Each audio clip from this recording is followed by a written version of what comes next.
naming Diyos na makapangyarihan sa lahat, kami po ay lumalapit sa iyo. Ngunit kami ay hindi karapat-dapat. Ngunit ayon sa iyong awat biyaya, Panginoon, kami ay lagi mong pinahihintulutang lumapit sa iyo. At kami po ay nagpapakumbaba, O Diyos, sa hapong ito, Panginoon. Napatawarin mo po kami sa aming mga kasalanan, sa aming isip, sa salita at sa gawa. At nais po namin, Panginoon, ang kapangyarihan ng dugo ni Kristo Jesus na tumago sa krus ng Kalbaryo ang siyang maghugas sa amin, sa aming katawan, sa aming kaluluwa at espiritu, Panginoon, upang kami maging karapat-dapat sa iyo, O Diyos. Kami ay hindi karapat-dapat, ngunit sa ginawa mo sa krus ng Kalbaryo, Panginoon, kami po ay iyong iniyakap, iniyong inibig at iniyong kinaawaan. At salamat, Panginoon, patuloy mo kaming tinatawag na iyong anak, O Diyos. At sa hapong ito, Panginoon, tinataas po namin sa iyo ang gawain ito. Gamitin mo, Panginoon Diyos, ang mga taong maglilingkod sa iyo. Nawa ang iyong mga salita, Panginoon, na aming maririnig ay hindi lamang tumimo sa aming isipan, kundi ito ay dumaloy sa aming puso at may isagawa po namin ang iyong kalooban. At salamat sa O Diyos sa mga nagdaang linggo sa pagbibigay mo sa amin ng biyaya, proteksyon at kalusugan, Panginoon Diyos. At ganoon din, gabayan mo ang aming mga kapatiran na nasa bakasyon. Naway bantayan mo sila ng iyong mga anghel upang sa ganoon, O Diyos, maranasan nila ang iyong pag-ibig na kailanman, Panginoon, hindi mo sila iniiwan at pinababayaan. Salamat, Panginoon Diyos, sa iyong kabutihan at tanggapin mo ang lahat ng aming papuri at pasasalamat sa iyo. Ito ang aming dalangin sa pangalan ni Jesus. Ang lahat ay magsabi ng amen.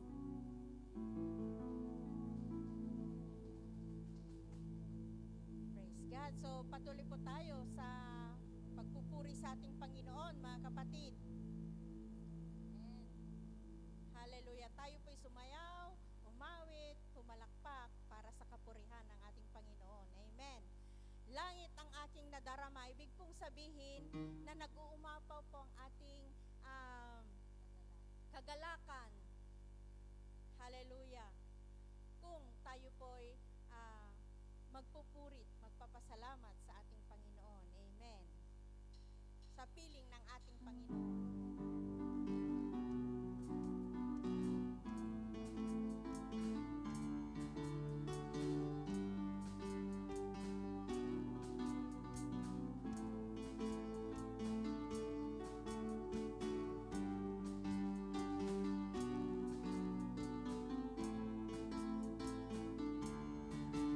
Ang kailangan ko ay pag-ibig mo, O Diyos, sa buhay ko.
Pagkat sa'yo'y sumasamba. For the last time, langit ang aking nadarama.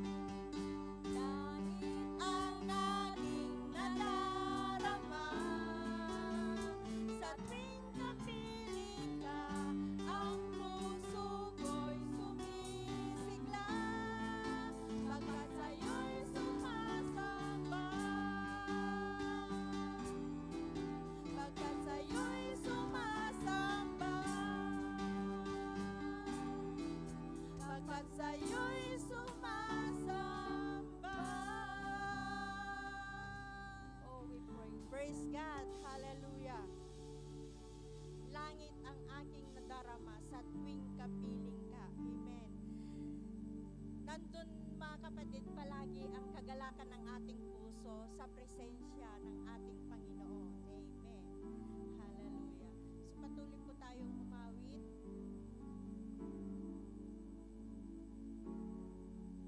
Makapangyarihan ang ating Diyos. Ano man ang ating napapagdaanan ng mga pagsubok,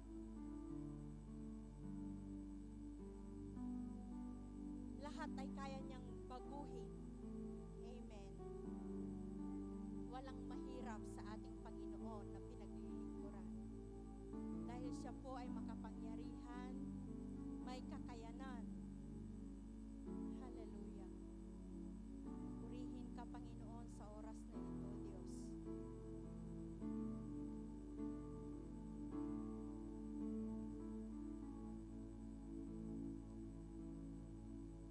May pagsubok man o problema,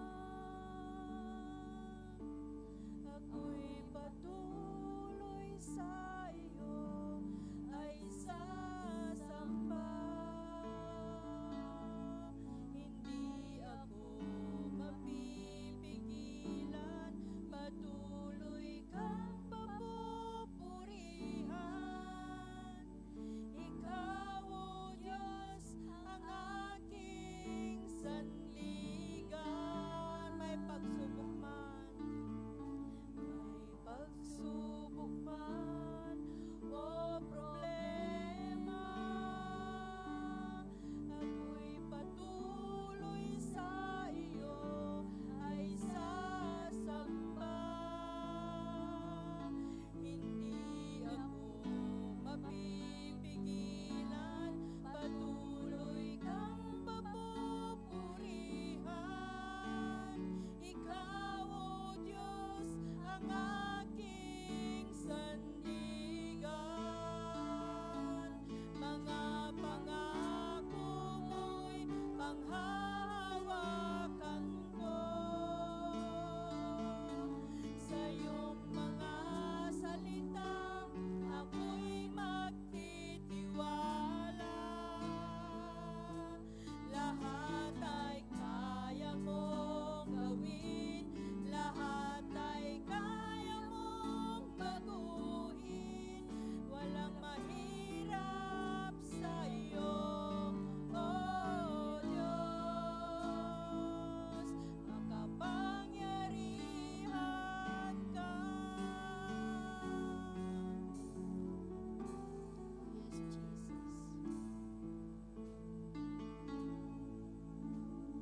May pagsubok man o problema, ako'y patuloy sa iyo ay sasamba. Hindi ako mapipigilan, patuloy kang papupurihan. Ikaw, O Diyos, ang aking sandigan.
Panginoon, ay kaya mong gawin.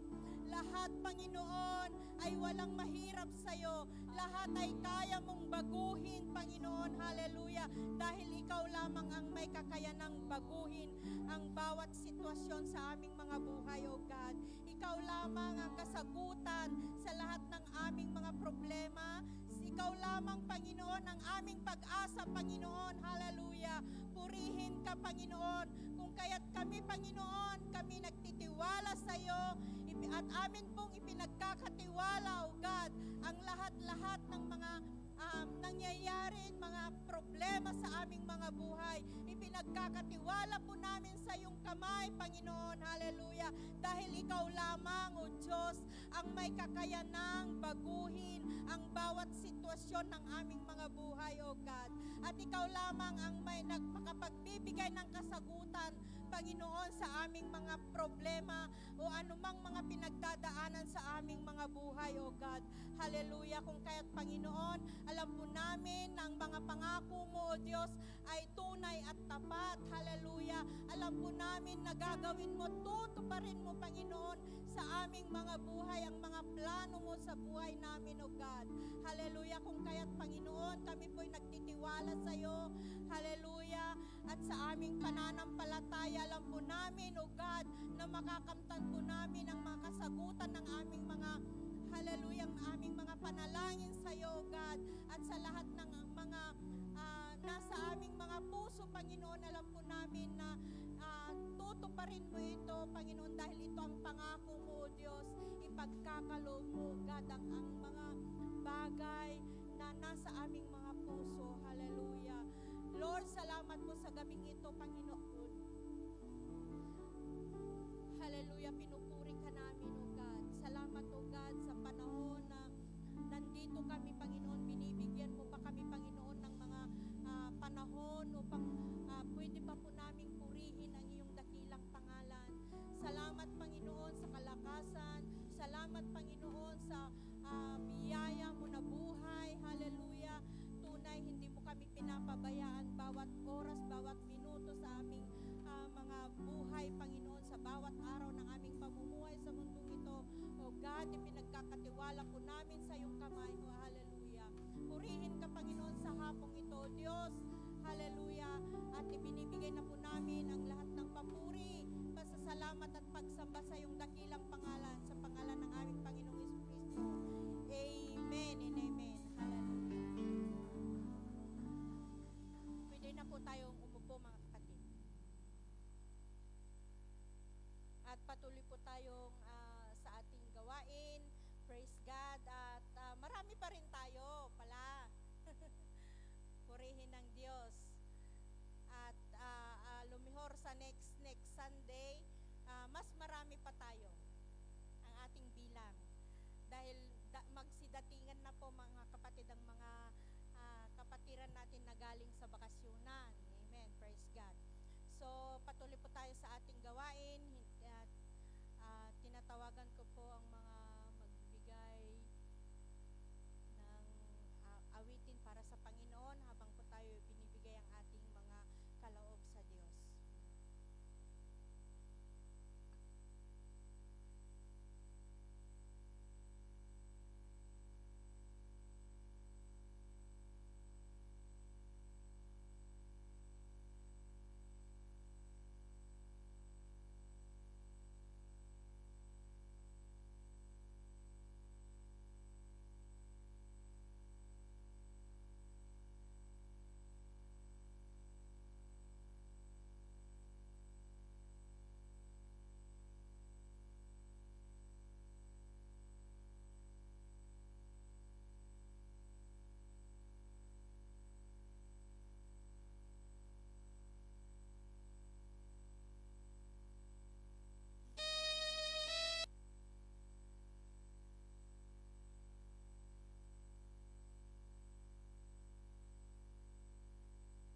Diyos na makapangyarihan, Diyos na puno ng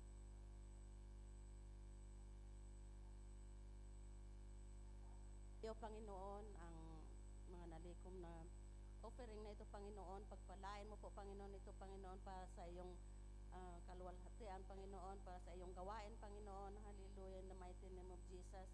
Ikaw po, Panginoon, ang magbigay ng pagpapala sa mga anak mo, Panginoon. Hallelujah. Hindi lang sa financial, kundi sa buhay na espiritual na yung Panginoon. Lord, punuin mo kami ng pagmamahal, Panginoon, gaya ng pagmamahal mo sa amin, Panginoon.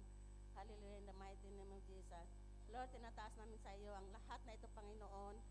Sa iyong mga kamay, sa iyong mga kapangyarihan, Panginoon, ito ay hindi magkukulang. Hallelujah. In the mighty name of Jesus. Amen.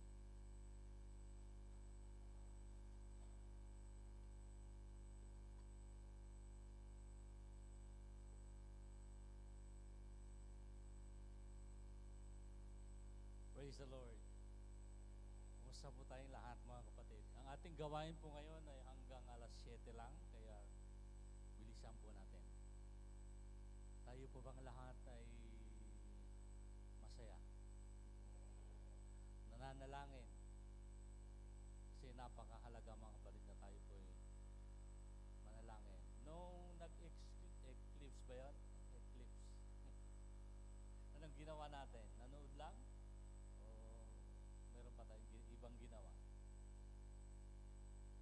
O yung mga iba nagtatrabaho, yung mga iba ay natutulog, nasa biyahe.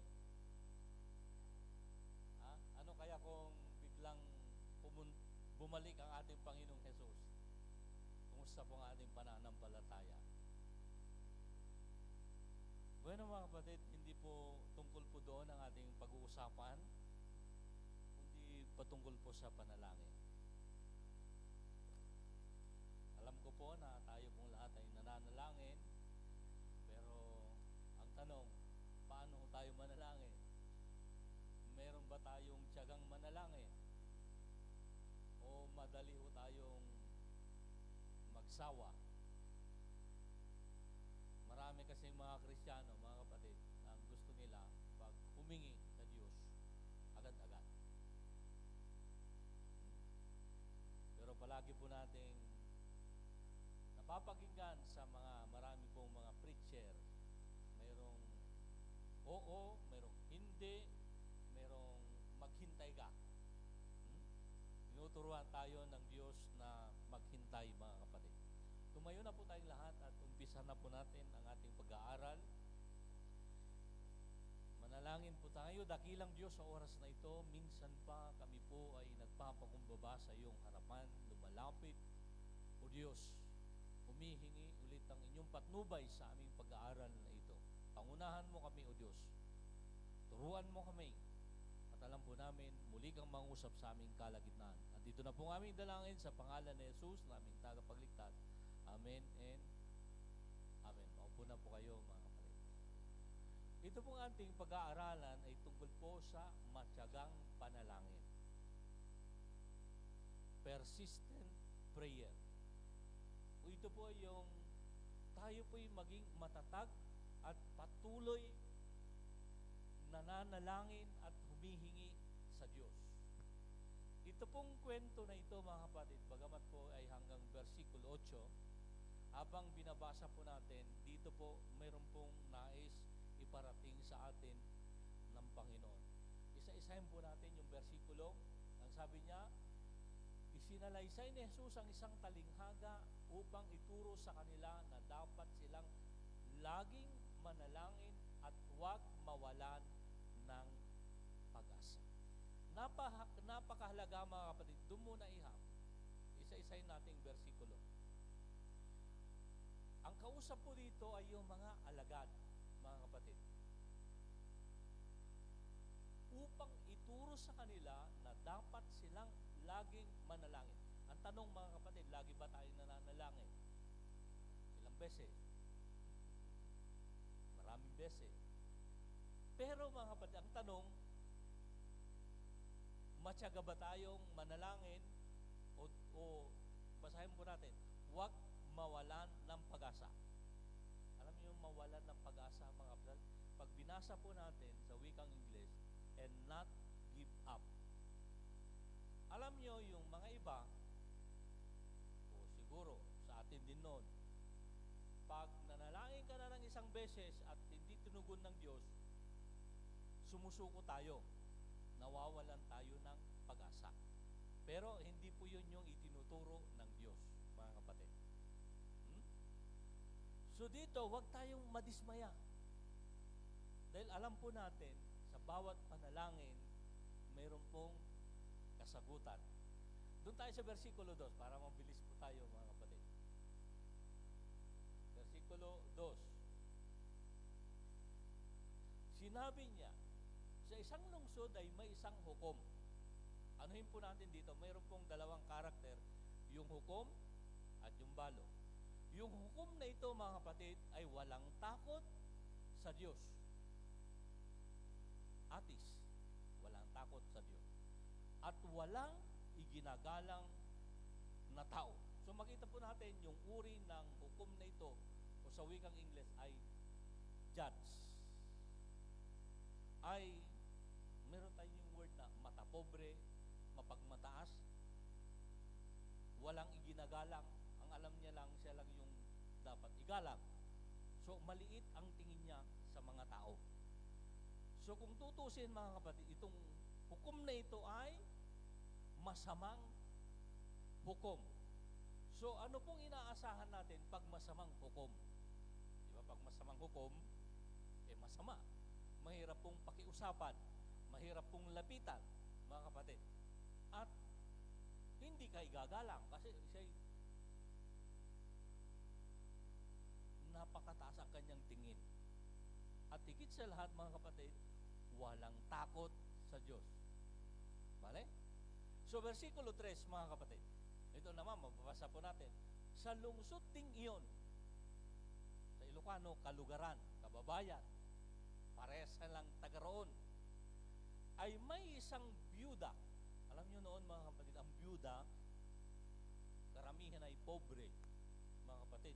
Walang kakayahan. So dito po, lalapit siya sa hukom. Sa ano pong dahilan? Lagi siyang pumupunta sa hukom at sinasabi, bigyan po ninyo ako ng katarungan sa aking usapin. Doon po sa isang salin, tungkol sa kanyang anak. So humihingi siya, mga kapatid, ng hustisya. Doon po sa wikang Ingles kasi, sa King James, paghihiganti, iganti mo ako. Kumbaga yung kanyang anak ay nakaano po ng injustice. So ngayon, magpapatulong siya ngayon doon sa hukom. Pero ang tanong, mga kapatid, yung hukom na yon, kanina, nabasa natin sa versikulo kung anong uring hukom. So dito po, sa madalit sabi, pwede nating sabihin,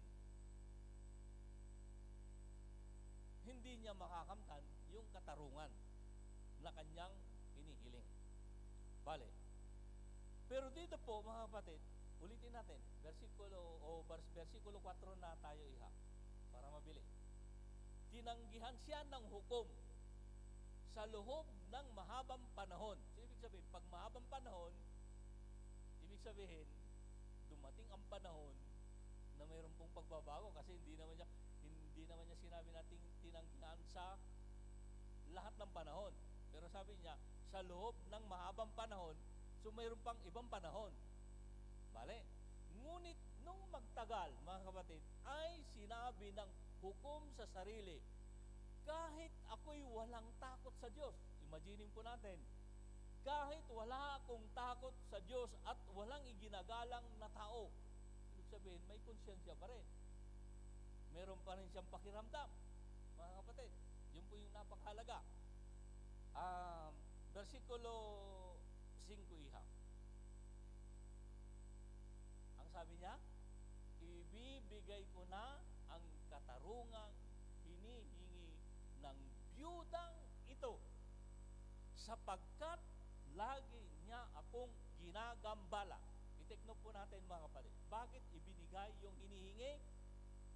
Kasi po, palagi siyang ginagambala. Alam niyo yung ginagambala? Bothering. Sa isang i-Tagalog natin, yung ginagamit natin, palagi siyang kinukulit. Palaging nandun. Siguro araw-araw, mga kapatid, nandun yung byuda. Nung ayaw nang makita ang pagmumukha, siguro, nagsawa na, mga kapatid, ay, sabi niya, nakakagambala. Siguro, dahil byuda, nagtitinda niya na rin ng siupaw doon. Si byuda eh. Nakakadisturbo na, siguro. So, ang sabi ng hukom, mga kapatid, baka mainis pa ako sa kakapunta niya rito. Oh. Sa halip na aabot na sa sukdulan yung kanyang inis at ayaw nang makita, sabi niya, ibibigay ko na ang katarungan na kanyang hinihingi. Mga kapatid, hindi siya nagsawa. Tandaan po natin, hindi siya nagsawa. Nung unang beses, hindi napagbigyan. Pangalawang beses, hindi pa rin siya pinagbigyan. Pangatlo, pang-apat, hanggang napakahabang panahon. Pero, mga kapatid, hindi siya tumigil. Paano kung tayo manalangin sa Diyos? Meron ba kayong pinapanalangin na hanggang ngayon hindi pa sinasagot ng Diyos? Dami, mga kapatid? Napakarami. Pero huwag tayong mawalan ng pag-asa. Patuloy ang ating pagtsatsaga. Kasi dito, mga kapatid, alam ng hukom, araw-araw, hindi tumigil yung balo. Kasi sabi niya, lagi niya akong ginagambala. Di alam niya, palaging pumupunta. Di ba, mga kapatid? Palagi niya ako. Take note natin yung word. Inaaraw-araw. Ito, mga kapatid, hindi yung panalangin pa ulit-ulit, kundi matyagang panalangin at pagsusumamo sa Diyos. Ang nakakaano po dito, mga kapatid, yung natanda niyo yung isang versikulo kanina na, bagamat wala akong takot sa Diyos.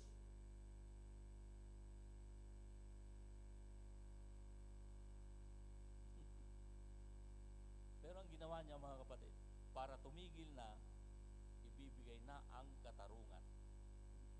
So dito po yung kanyang hinihingi, natanggap ba o hindi? Natanggap. Pag tumigil, wala siyang tinanggap.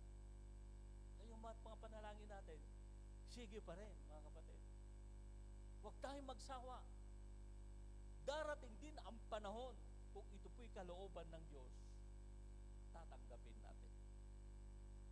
Amen? So dito po, mga kapatid, bagamat siya po ay hukom na masama. Pero dito po ang inaano, yung isang bersikulo na nagamit natin nung nakaraan, itong masama na ito ay nakapag-isip pa ng tama, no?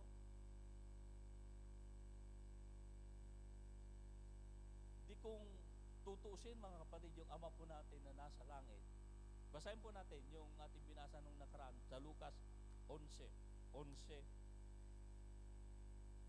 hanggang 13. Kayong mga ama, bibigyan ba ninyo ang ahas ang inyong mga anak kung ito'y humihingi ng isda? Hindi naman po, mga kapatid, Bibigyan ba ninyo ang alakdan kung sila'y humihingi ng itlog? Hindi din. Kung kayo'y masasama, so yung masama, marunong din. So dito, mga kapatid, sabi po ng ating binabasang bersikulo, kayong masasama na marunong magbigay ng mabuting bagay sa inyong mga anak. Di ba yung mga iba, nakulong. Yung mga magulang, maraming bisyo. Pero kung minsan, nagre-regalo din. Gumagawa ng mabuti sa kanilang mga anak. Napakasama po na po yun. Kung kayo'y masasama ay marunong magbigay ng mabubuting bagay sa inyong mga anak, gaano pa kaya ang inyong Ama na nasa langit? Ibibigay niya ang Espiritu sa mga humihingi sa Kanya. Mga kapatid, yung hukom, masama. Pero yung Ama natin, yung hukom na nandun sa langit, ang Diyos Ama, mga kapatid, ibibigay niya yung mga hinihiling natin. Amen? hukom, tinatanggihan yung byuda. Sa huli lang naman na hindi tinanggihan. Pero alam nyo, kakaiba po yung ating Ama na nasa langit. Ano ang kaibahan, mga kapatid? Hindi niya hinihintay na tayo po ang lumapit. Tinatawagan tayo. Amen? Di ba? Palagi po natin pinag-aaralan, hindi pa natin nasabi mula sa ating mga labi. Alam na po ng Panginoon. At yung kanyang panawagan sa Mateo 11:28, di ba?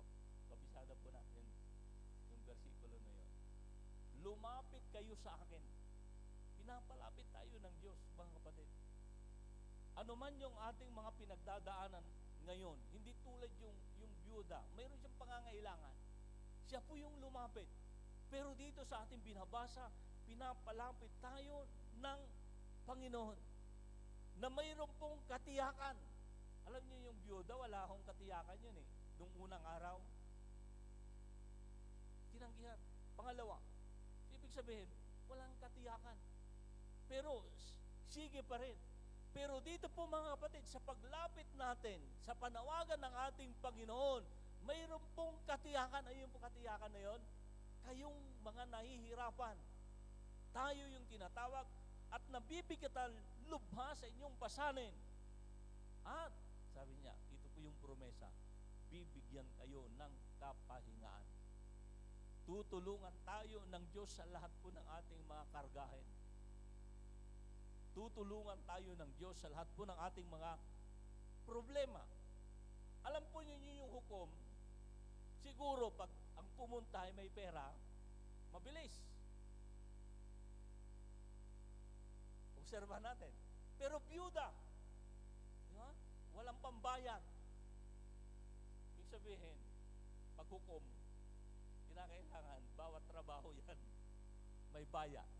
Walang pambayad, kaya hindi pinapansin, mga kapatid. Pero ang kaibahan ng hukom, ang ating Panginoon, mga kapatid, may pera ka man o wala, hindi po nagtatangi. Di ba, nakakalungkot?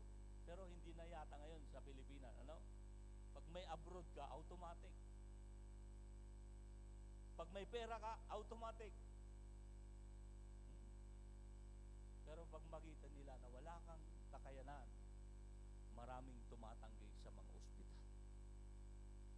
Kinakailangan ng guarantee ni mayor, ni gobernador, ni senator. Pero ito po mga kapatid, ang kaibahan. Alam niyo si Pedro, nung sinabi ng Panginoon sa kanya, puntahan mo si Cornelius. Alam ni Pedro, yung kanyang makakaharap, mga kapatid, hintil. Pero pagdating po niya doon, mga kapatid, anong sabi ni Pedro? Doon po sa Acts, dito na po tayo magtatapos, mga kapatid. Acts chapter 10, verse 34. Tumayo na po tayong lahat, mga kapatid. At si Pedro nagsalita, mga kapatid. Ang sabi niya, ngayon ko lubusang naunawaan na talagang walang itinatangi ang Diyos. Walang itinatangi ang Diyos, mga kapatid. Pobre ka, may pera ka. Ano man ang iyong balat, ano man ang iyong kulay, ano man ang estado ng iyong buhay, ang Diyos walang itinatangi. Yung hukom, pag wala kang pera, wala. Kawawa ka. Pero ang Diyos, mga kapatid, walang itinatangi. Napagtanto ng apostol na ito, ang disipulong ito, si Pedro mismo ang nagsabi, ngayon ko lubusang naunawaan. Naunawaan niya, naintindihan niya, nakita niyo yung sitwasyon na talagang walang itinatangi ang Diyos. Alam niyo mga kapatid, pag galing ka ng abroad, paupuin yung mga galing ng Spain. Di ba? Pinapatayo yung mga yung mga tamba-tambay lang yun pagdating ni Mayor, di ba? Ganon? Hoy, tumayo kayo dyan. Nandyan si Mayor. Pinapaupo si Mayor. Nagtatangi sila, mga kapatid. Pero ang Diyos natin, hindi po siya nagtatangi. Amen? Hindi po nagtatangi. Ang Diyos, hindi siya tumitingin sa anyo. Ang tinitingnan niya yung ating mga puso. Hallelujah. Hallelujah. Sa ating kinaroroonan, mga kapatid, ang hamon, ang turo ng ating araling, huwag tayong magsawa. Maging matyaga tayo sa ating mga panalangin. Nandyan ang Panginoon, palaging nakikinig, handang sumaklulo sa ating mga bigatin. Palagi po nating alalahanin, mga kapatid, ang bawat bagay ay may nakatakdang panahon. Ang panahon ng pagtatanim, ang panahon ng pagbunga, ang panahon ng pag-aani. Sa oras na ito, marahil isang beses mo lang na hiniling sa Diyos. Huwag tayong mawala ng pag-asa tulad po ng balon. Umuulan, umaaraw, bumabagyo, marahil nandun, humihingi ng katarungan. Sa kanyang sitwasyon, napakahirap. Mga kapatid, alam ko po marami po din tayong alalahanin. Gustong ilapit sa Diyos sa oras na ito. Huwag po tayong magsawa, patuloy po tayong manalangin. Umiyak sa Diyos. Ang hukom na walang takot sa Diyos. Pero nagbago po ang lahat. Mga kapatid, mayroon tayong hukom, mayroon tayong Ama na tumatawag at nag-iimbita sa atin. Lumapit tayo sa Kanya. Mga bagay na iniisip po natin, wala nang solusyon, wala nang pag-asa, wala nang magagawa ang doktor, wala nang magagawa ang gobyerno, wala nang magagawa ang ating kapitbahay, maging din ang ating mga kaibigan. Mga kapatid, bakit hindi po nating subukan lumapit sa Diyos? Ang pangako po niya ay totoo at tunay, maasahan at mapagkakatiwalaan. Hallelujah. Mula sa ating labi, mga kapatid, bago tayo umalis sa lugar na ito, banggitin mo, sabihin mo sa ating Diyos, kung nahihirapan ka sa iyong sitwasyon, marahil sa pinansyal, sa relasyon, sa iyong mga desisyon, sa iyong paglilingkod, sa iyong ministeryo, kapatid, ito yung tamang panahon na buksan mo ang iyong labi at sabihin sa Diyos, dakilang Ama, sa oras na ito, natapos ang aming gawain, ang aming pagsamba, ang aming pakikinig sa iyong mga salita. Nagpapasalamat po kami muli na kayo ang tumulong, nanguna sa gawain na ito. Bagamat, O Diyos, ito po'y maigsi lamang, pero alam po namin, O Diyos, na bigyan ka namin ng kasiyahan at kapurihan sa oras na ito. Ama, minsan pa iniiling po namin, ingatan mo muli kami sa loob ng isang linggong ito sa mga paglalakbay palabas ng Madrid at papasok ng Madrid at pabalik ng Madrid. Ingatan mo ang bawat isa, ang aming mga trabaho, ang bawat tahanan, ang bawat pamilya, O Diyos. Salamat, patuloy mo kaming pagpalain at pasaganain sa lahat ng aspeto ng aming buhay. Ano man ang dalahin ng aking kapatid, O Diyos, alam ko po, Ikaw po ang aming tanging pag-asa sa kanyang sinambit mula sa kanyang labi. Kung hindi man niya nasabi, alam mo po at nababasa mo at nakikita mo ang laman ng kanyang puso at isipan, at alam ko po na kayo po ay tutugon, O Diyos, sa kanyang pangangailangan, 10 ng kanyang pamilya. Salamat po, ito na po ang aming dalangin sa pangalan ni Jesus na aming tagapagligtas. Amen. Mga kapatid, tanggapin po natin ang pagpapala ng Diyos Ama, Diyos Anak, Espiritu Santo, ang 3 persona ng isang Diyos na ito, ang sumaatin ngayon at magpakailanman, ang lahat po ay magsabi po ng Amen. Magandang gabi po sa ating lahat. Pagpalain po kayo ng ating Panginoong Diyos na buhay. Doon po tayo sa parke, mga kapatid. Ipagpatuloy po ang ating gawain.